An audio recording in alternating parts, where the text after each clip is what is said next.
Welcome. Nigeria's road to the 2027 general election has hit an unexpected legal hurdle. This time, the controversy is not about campaign rallies, defections, or political alliances. Instead, it is the judiciary that has become the center of attention. Within days, two different panels of the Court of Appeal delivered judgments that appear to point in different directions on Nigeria's electoral framework.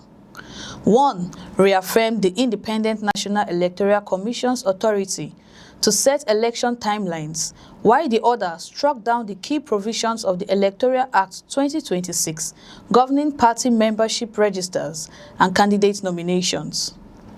The question is whether these conflicting rulings could affect preparations for the 2027 elections or simply become another legal battle on Nigeria's democratic journey.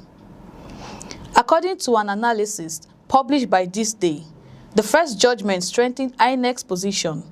The Court of Appeal overturned an earlier Federal High Court ruling that had nullified the Commission's revised timetable for the 2027 elections. The Appellate Court held that INEC acted within the powers granted by law when it fixed deadlines for party primaries and candidate nominations. In doing so, the court reaffirmed that election management requires the Commission to exercise administrative discretion without unnecessary interference. The ruling is significant because elections cannot be organized overnight.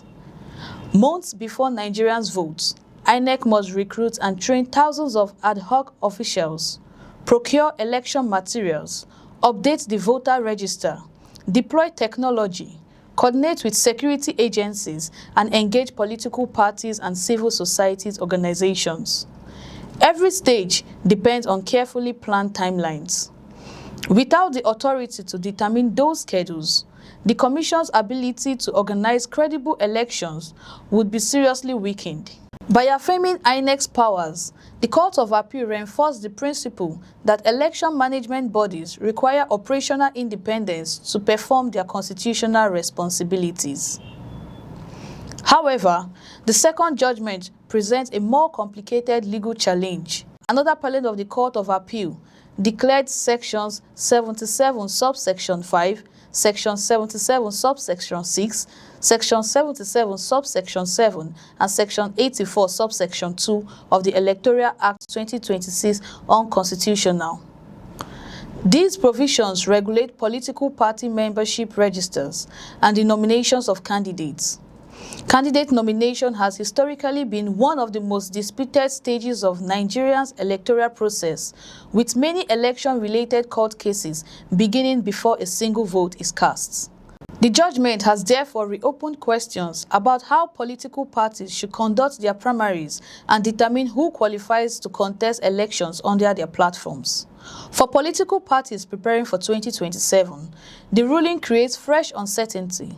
If the invalidated provision remain unenforceable, parties may have to rely on the Constitution and internal guidelines while awaiting either amendments by the National Assembly or a final interpretation from the Supreme Court. Different parties could adopt different approaches to candidate selection, increasing the likelihood of disputes among aspirants and encouraging another wave of pre-election litigation. Despite these developments, INEC has remained confident. A senior official of the Commission, quoted by This Day, insisted that the judgment do not threaten preparations for the 2027 elections or the Commission's ability to conduct free, fair, and credible polls. That confidence rests on the Constitution itself. While sections of the Electoral Act may be challenged in court, INEC's existence and core responsibilities are established by the Constitution. Those responsibilities include organizing elections, maintaining the voters' register, supervising electoral activities, and announcing results.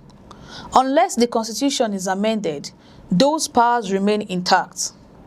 Legal experts say that distinction is important. The recent judgments affect aspects of electoral administration, but do not remove INEC's constitutional mandates. Preparations such as voter registration, procurement of election materials, recruitment and training of officials, technology deployment and security planning can therefore continue while the legal issues surrounding candidates' nominations are resolved by the courts. The conflicting judgments have also highlighted concern about consistency within Nigeria's judicial system, when different panels of the same Court of Appeal deliver decisions that appear to move in different directions on electoral matters. Uncertainty naturally follows. Political parties, lawyers, and election observers all depend on predictable legal standards. Conflicting interpretation may encourage fresh lawsuits as litigants seek favorable outcomes, prolonging legal disputes and complicating preparations for the elections.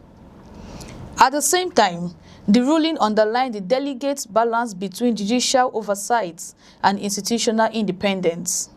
Courts have constitutional responsibilities to review administrative actions and ensure they comply within the law. However, election management also requires technical expertise and operational flexibility. By affirming INEC's authority to determine election timelines, the Court of Appeal recognized that specialized administrative decisions should ordinarily remain within the Commission's competence unless they clearly violate the Constitution or existing laws. The judgments have also drawn renewed attention to Nigeria's political parties. Many disputes that eventually reach election tribunals originate from poorly conducted party primaries rather than the general election itself.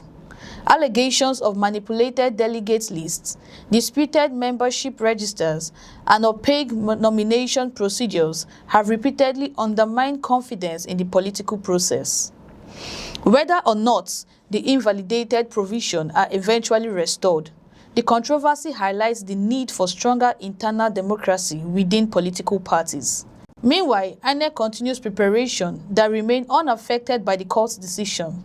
The Commission has pointed to improvements in election technology, including the bimodal voter accreditation system of BVAS and the INEC result viewing portal known as IRIV. Logistics, voter education, staff training and coordination with security agencies also remain central to preparations for the 2027 elections. Ultimately, the credibility of the 2027 elections will depend on more than these legal disputes. Strong institutions, transparent political parties, and respect for the rule of law will just be important as judicial decisions. The Supreme Court is expected to provide final clarity where necessary, while lawmakers may also review the disputed provisions of the Electoral Act. The latest Court of Appeal judgments have undoubtedly introduced new legal questions into Nigeria's electoral conversation, but they do not automatically signal a constitutional crisis. Instead, they demonstrate that democratic institutions continue to test and interpret the law as the country prepares for another national election. If the court provides timely clarity, lawmakers addresses legislative gaps and political parties strengthen their internal democratic processes, the current controversy could ultimately strengthen rather than weaken Nigeria's electoral system. The countdown to 2027 has begun, and the challenge is now ensuring that legal uncertainty does not overshadow the democratic process Nigerians expect. Share your thoughts in the comments below. If you find this report informative, kindly like, subscribe to the channel so that you can get more reports. And I'm Chimezrim Okoro. Thanks for watching. We will see you soon.